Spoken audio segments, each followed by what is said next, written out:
Bueno, gracias. Comenzamos, damos la bienvenida a Marcelo Díez de Medina y Jorge Basta, conocidos especialistas en el área financiera bancario del país, ambos con mucha práctica y mucho respaldo académico, tanto en el ámbito financiero como regulatorio, a quienes les agradezco mucho por su presencia en este espacio plural que es Marco Escudero, en el que buscamos reflexionar sobre las diferentes aristas de nuestra realidad, también algunas veces del mundo y la región, para tratar de abrir un diálogo que nos permita visorar mejor el horizonte y el futuro del país.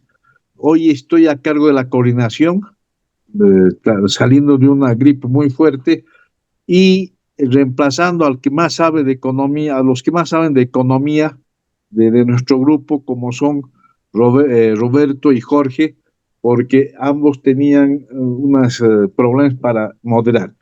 Yo les voy a pedir, como siempre, la primera intervención de ambos expositores de unos 15 a 20 minutos, luego un intercambio de criterios entre ellos y a continuación con la participación de todos quienes estamos participando en el programa que busca, entre otras cosas, ver el tema de la inclusión financiera y bancaria y bancarización en el país. ¿Ah? eh, Cómo se están adecuando los bancos a los nuevos retos que tiene el mundo cibernético, o sea, la modernización del sistema financiero, su cobertura, etcétera. Gracias, Jorge. Muchas gracias. Como lo hacemos siempre, pediría a si Marcelo tuviera algún comentario que hacer a la intervención de Jorge y entre ustedes dialogar un poco sobre el tema o abrimos para la participación de nuestros asistentes. Solo una consulta, Jorge. ¿Qué sabes cómo ha evolucionado el QR del Banco Central de Bolivia? Hasta donde tengo la información, no ha podido evolucionar como se pensaba, justamente por este problema de la interoperabilidad. Si no se desarrolla y se soluciona este problema, no prospera el QR. Tiene que ser interoperable al 100%. Gracias. ¿Quién lanza la primera piedra? A mí me ha dejado anonadado estos datos porque yo que me sentía en el siglo XVIII veo que estamos nomás en el XXI. ¿Ah? Lo que son los prejuicios.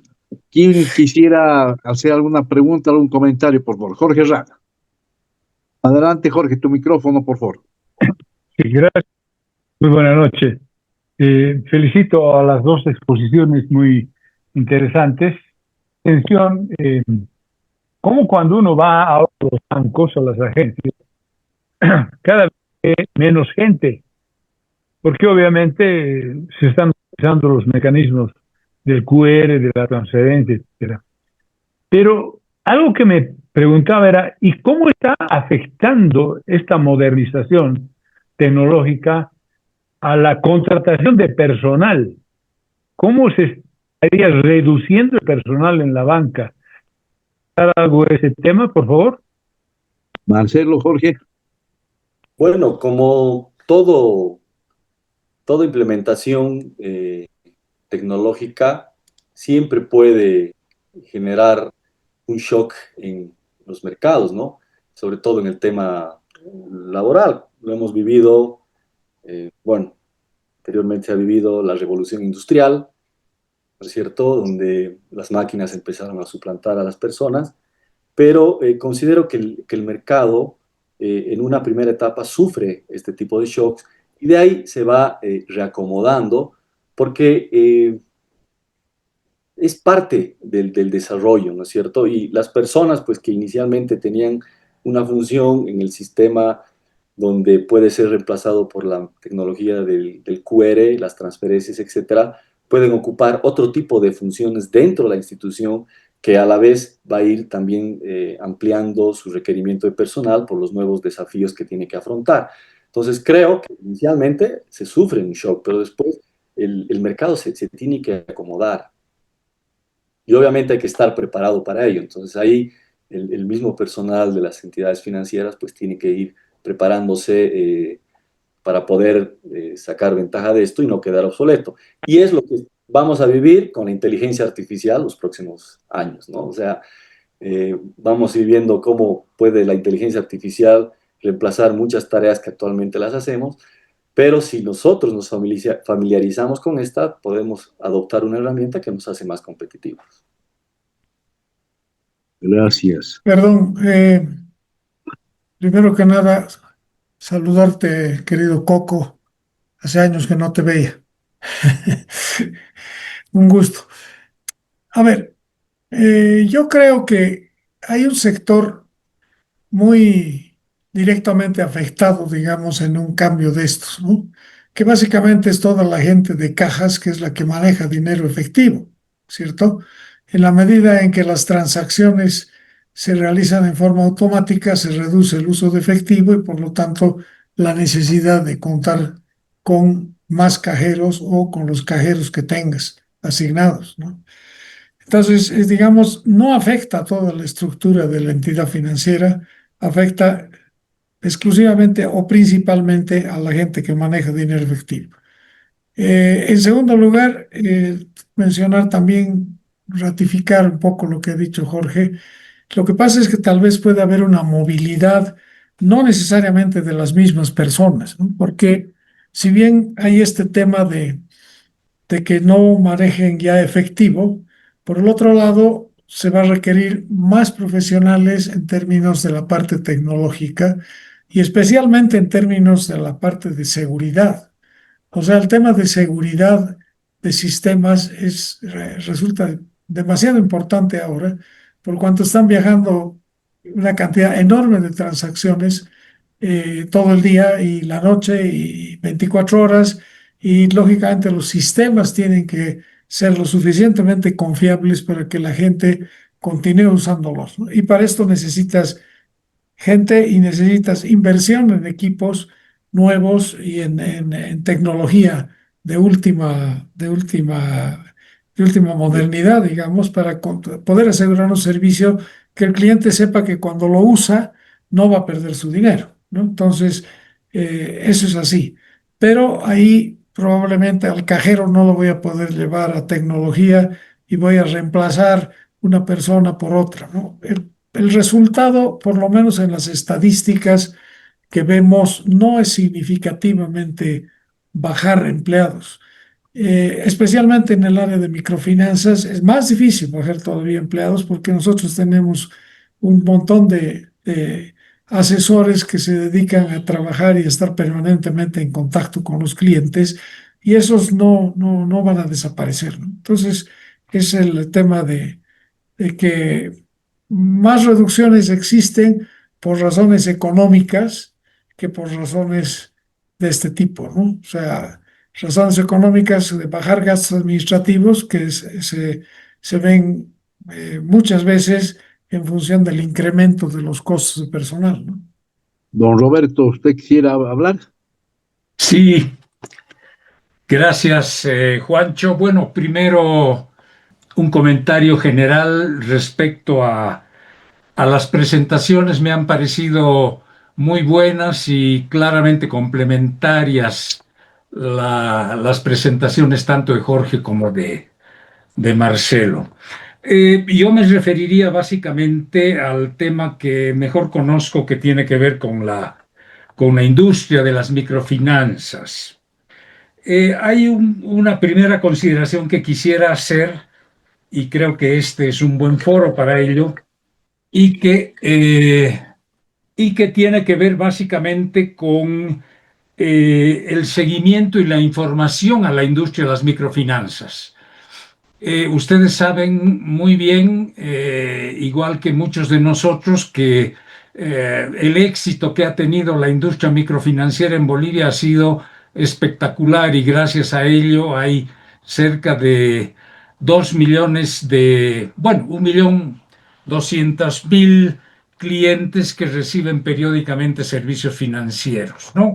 Y ustedes claramente se podrán dar cuenta que la situación y esta crisis seguramente hubiera sido diferente si es que casi 1,5 millones de personas no tuvieran acceso al crédito, en particular las personas más pobres, ¿no? Entonces, hay un elemento, por ejemplo, que es importante tomarlo en consideración para el futuro y que tiene que ver con la necesidad de que la industria microfinanciera en todos sus estamentos, estamos hablando de bancos múltiples, estamos hablando de bancos PYME, estamos hablando de IFDs y estamos hablando de cooperativas. La industria es transversal. La industria de las microfinanzas es transversal porque estos 4 estamentos operan con microcrédito y hacen microfinanzas. Pero lamentablemente, y Marcelo no me va a dejar mentir, lamentablemente no tenemos información específica global referida a la industria de las microfinanzas, ¿no? Tenemos información parcial de FinRural, de Asofin, de la banca múltiple que hace microfinanzas, pero todavía lamentablemente no tenemos. Sé que se está haciendo un esfuerzo en esa línea, pero bueno, lo primero es lo primero, y lo primero es tener información para saber qué es lo que cada uno está haciendo. Ese es un primer comentario. Lo segundo, desde el punto de vista de tendencias, y es verdaderamente una tendencia lamentable, y me refiero específicamente al estamento de las instituciones financieras de desarrollo. Lamentablemente, la cartera, hablando en términos de inclusión financiera, una de las cosas por las que las IFDs se vanagloriaban era por su cobertura importantísima en el área rural. En los últimos años, habida cuenta de las políticas públicas y todo lo que ya sabemos, la cartera rural de las instituciones financieras de desarrollo está cayendo. Y en algún momento yo en broma les decía a mis colegas de las IFDs, vamos a tener seguramente que cambiar el nombre de nuestro gremio, que se llama FinRural, por FinUrbano, ¿no? Como una caricaturización de la situación. Entonces, es lamentable esa tendencia y bueno, pues tiene que ver básicamente como respuesta a la política pública. Tercer aspecto que yo comentaría es un poco el peso específico de la industria en lo que hace a la agenda y a las decisiones del sistema financiero. Lamentablemente, la industria y las microfinanzas, a pesar de tener un 60% del total de la clientela y seguramente un 30% de la cartera total del sistema, en general no tiene un peso específico en las decisiones de política gremial, digamos así, y menos en lo que hace a la política pública.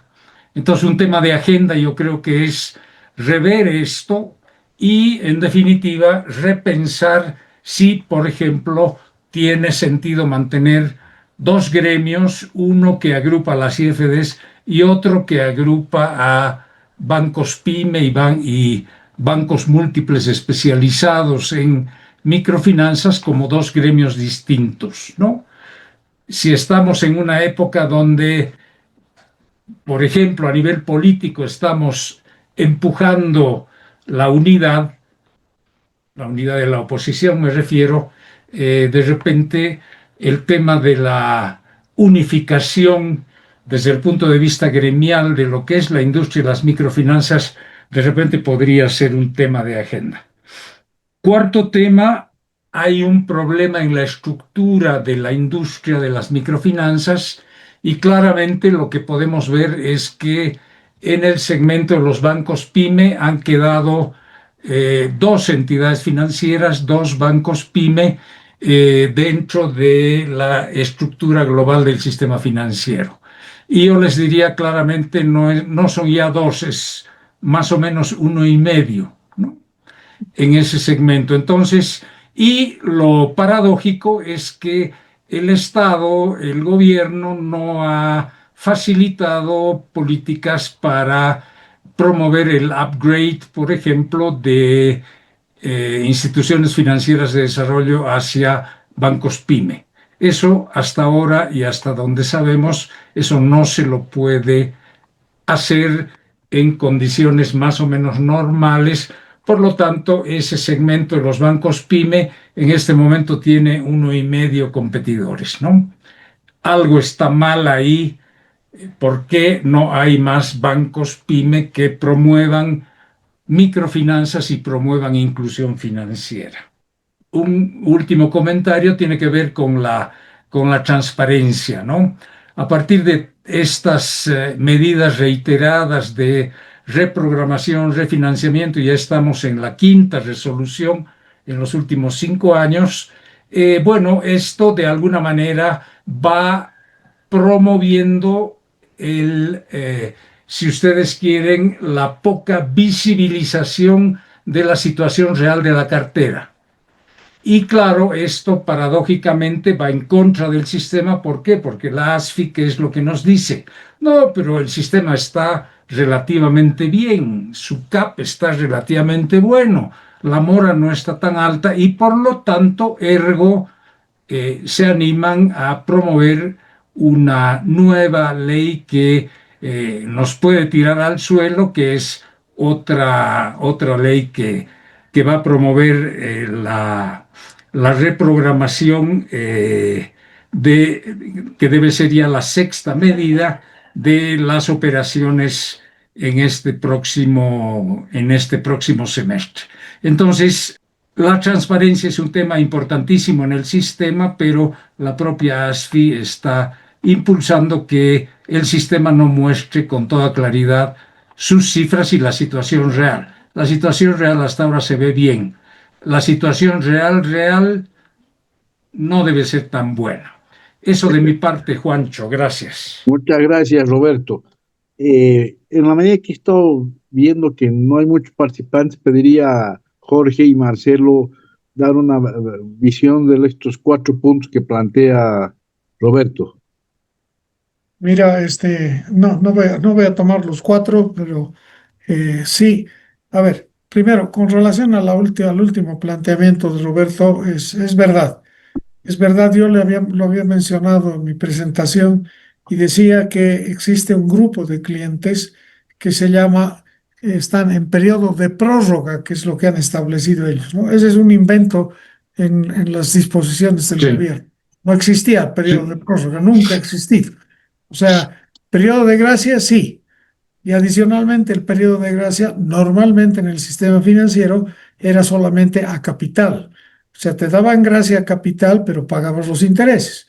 Entonces, así señores, lo que es. han establecido es que el periodo de gracia es a capital e intereses, o sea, el cliente no paga nada. Y adicionalmente hay un periodo de prórroga. Ahora, ¿en qué consiste ese periodo de prórroga? Es algo misterioso porque es un periodo en el cual el cliente no cambia de calificación ni de estatus mientras se llega a un acuerdo con él. Entonces, ahí pueden pasar muchas cosas. De hecho, hay clientes que han desaparecido, por ejemplo, que ya no se los encuentra desde la época del COVID porque se han ido a vivir al exterior o a cualquier lugar del país y no han dejado ningún rastro.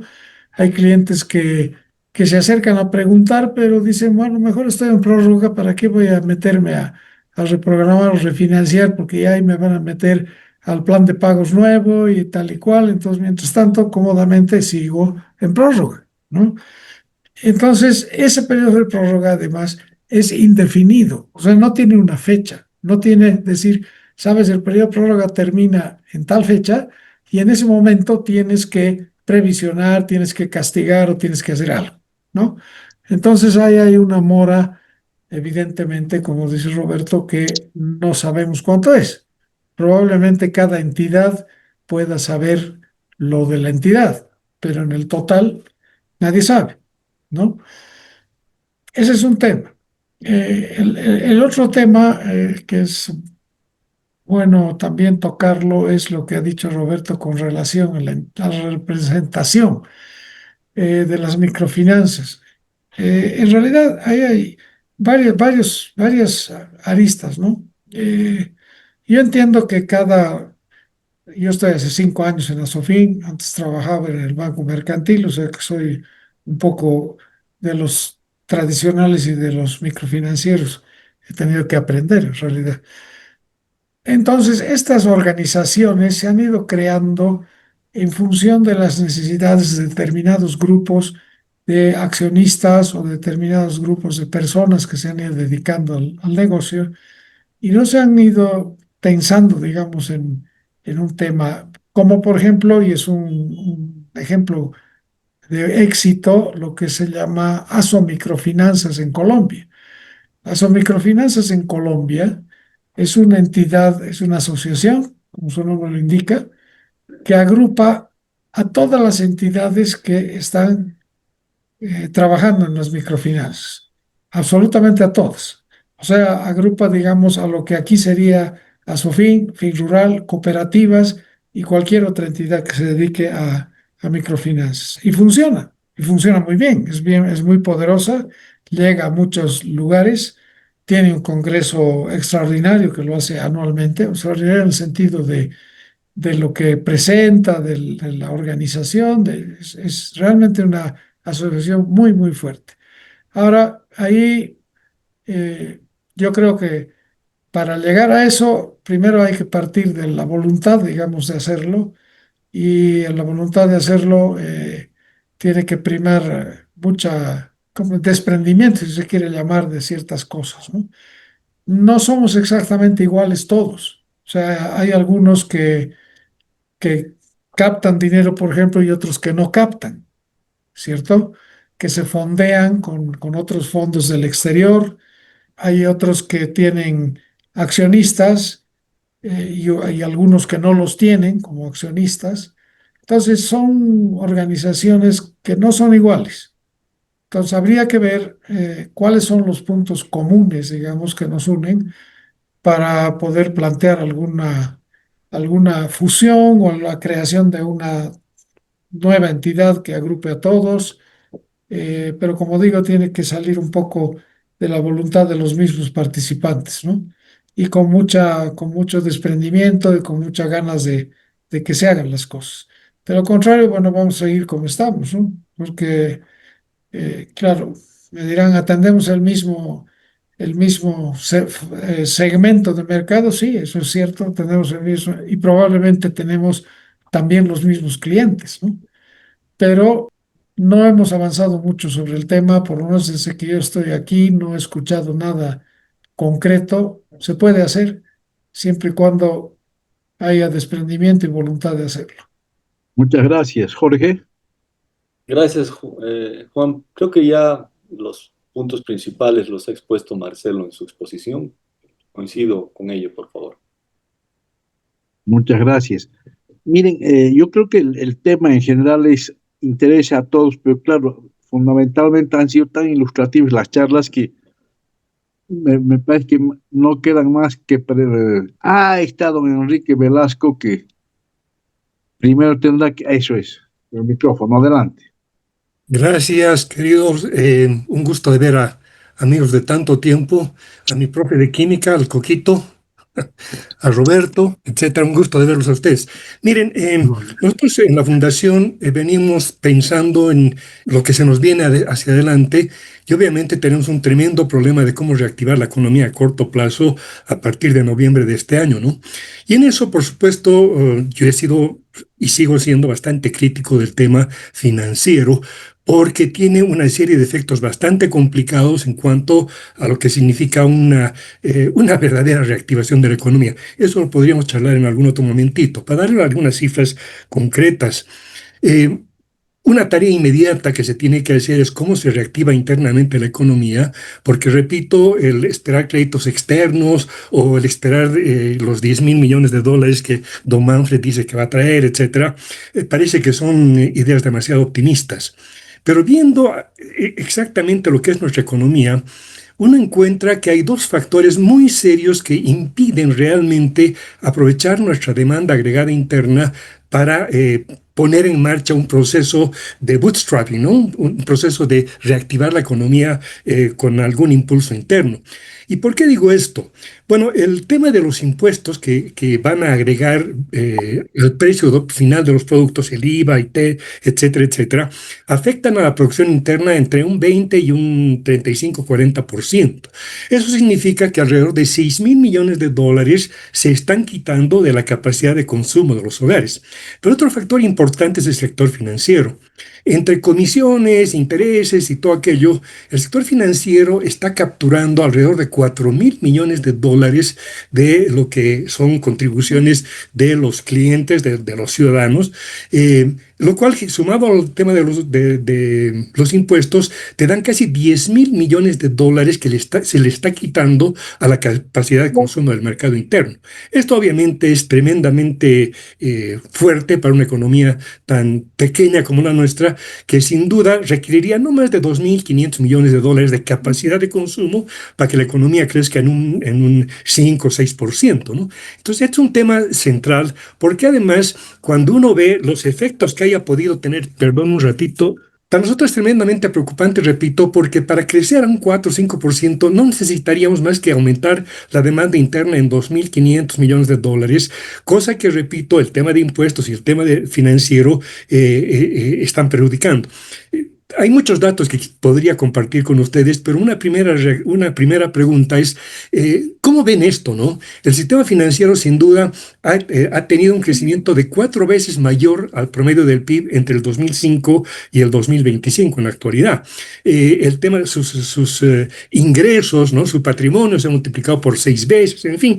Los datos del sector financiero son de sueño, pero contra esos datos de sueño del sector financiero, la economía real tiene serios problemas, porque además el tema del pequeño productor, el cuentapropista, el capitalista, ¿cómo le llaman ahora? El capitalista popular, todo este tipo de eufemismos para ocultar la autoexplotación laboral a la que estamos teniendo es peligrosa, porque un cuentapropista en el ámbito manufacturero, por ejemplo, tiene una productividad que es el 4% de la productividad que tiene una industria más o menos establecida.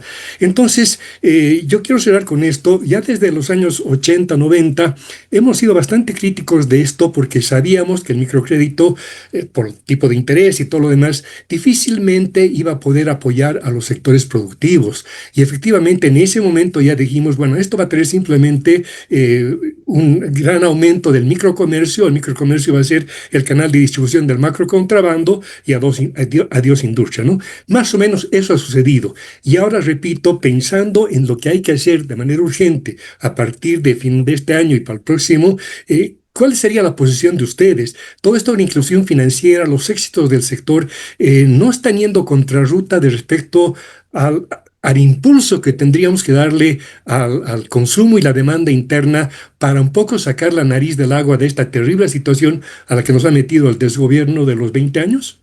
Gracias. ¿Quién recoge la piedra? A ver, si me permite, primero, saludarlo a Kik. ¿Cómo está? Tenemos dos problemas muy grandes en el sistema financiero. Somos el sector más regulado de la economía. O sea, falta que haya una normativa que nos diga cómo tenemos que tajar el lápiz. Solo eso falta.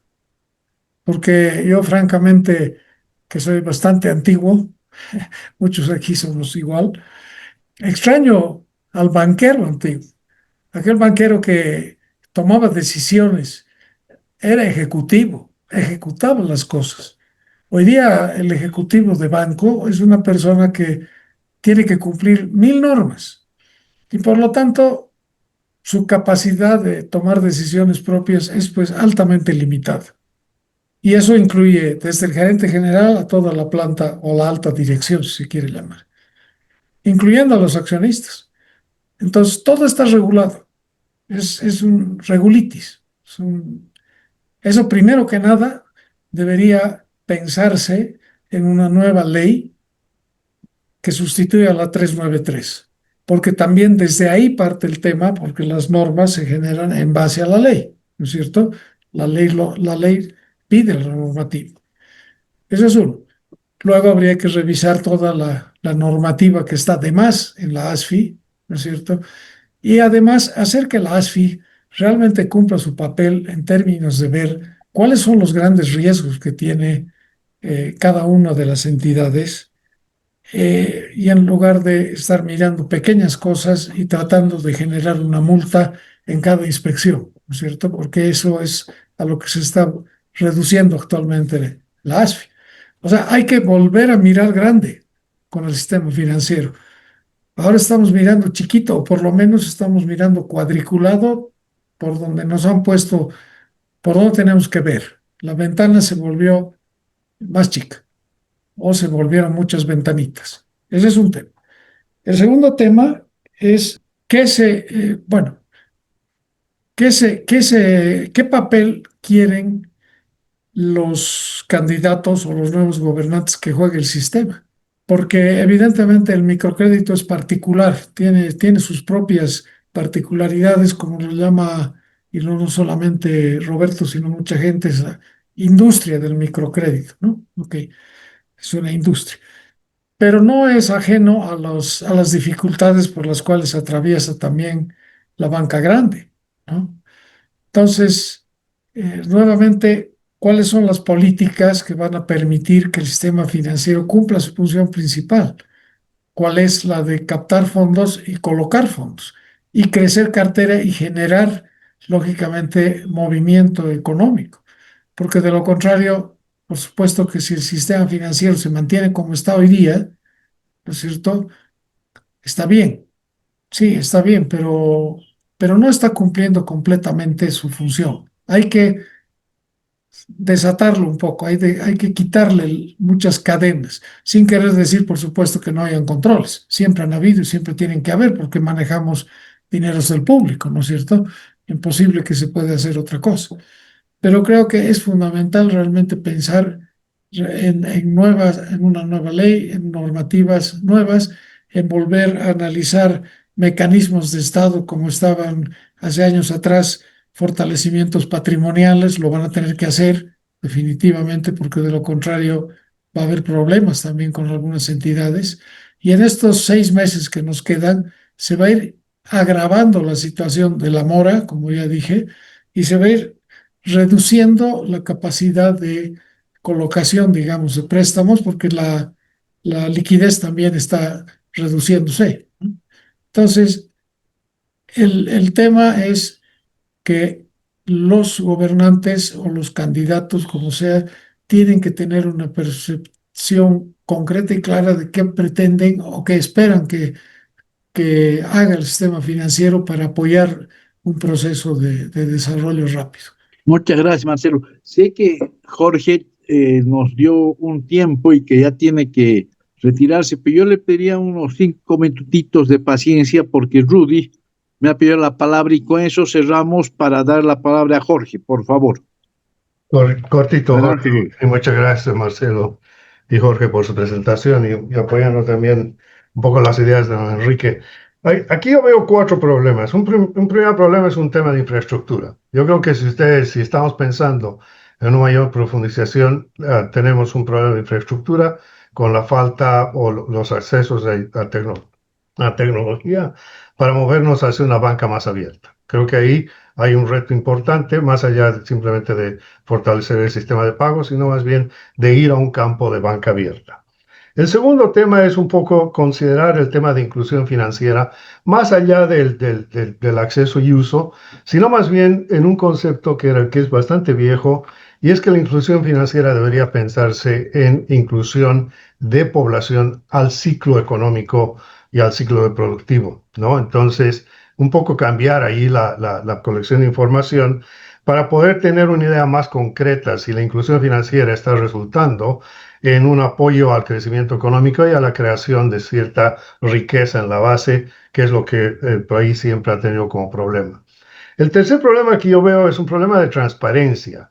El problema de transparencia no solamente porque no hemos sincerado los efectos de COVID y seguimos arrastrando mucho esa cartera y posponiendo el reconocimiento de ello. Y eso obviamente en su momento nos va a nos va a exponer a un problema de una crisis probablemente un poquito más grave de la que nosotros pensamos. Y estoy muy de acuerdo con don Marcelo en que efectivamente creo que la ley 393 ha cumplido un ciclo, pero los elementos de represión financiera no tienen que eliminarse. Sin embargo, a pesar de ello, creo que algo que hay que reconocer es que a la banca le ha ido muy bien en todo este tiempo, no tan bien como les ha ido al resto. Y creo digamos, estoy de acuerdo que puede haber elementos en el ámbito legal a resolver, pero también por otro lado reconocer que la banca ha sido protegida en muchos aspectos y no se la ha dejado en la libre competencia como para realmente ver quiénes deben ser los que se quedan en la mesa.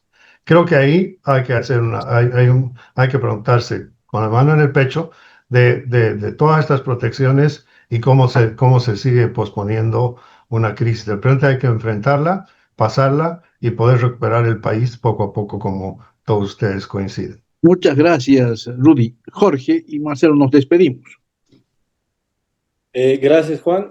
Para terminar, a ver, en base a lo que comentó Enrique previamente y en la línea de la inclusión financiera, es cierto que el contexto económico actual que estamos atravesando presenta enormes desafíos y es entendible que se genere una preocupación sobre la necesidad de dinamizar el consumo y la demanda interna.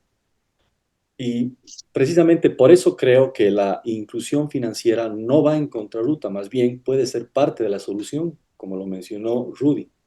Creo que cuanto más personas tienen acceso real y efectivo a un sistema financiero, ya sea desde una cuenta básica, mecanismos de ahorro, crédito o medios de pago eficientes, se pueden fortalecer las capacidades individuales y comunitarias para participar en una economía, como es el emprender, invertir y consumir.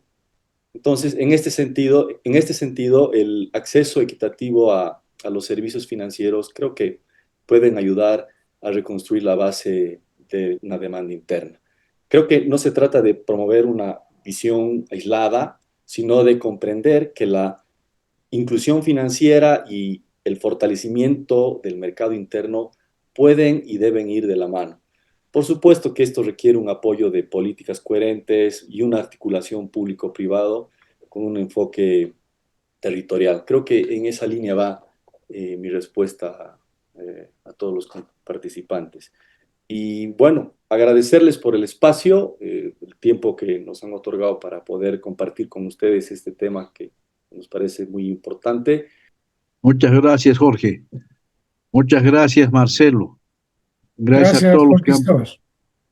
los que han participado esta noche.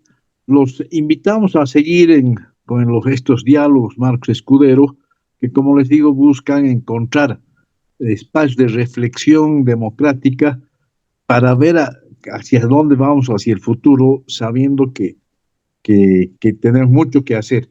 En todo caso, para un ignorante que soy de las finanzas públicas y de la revolución cibernética, me han dado una buena noche don Marcelo y don Jorge, porque no habíamos estado tan mal en este sector y realmente alegra.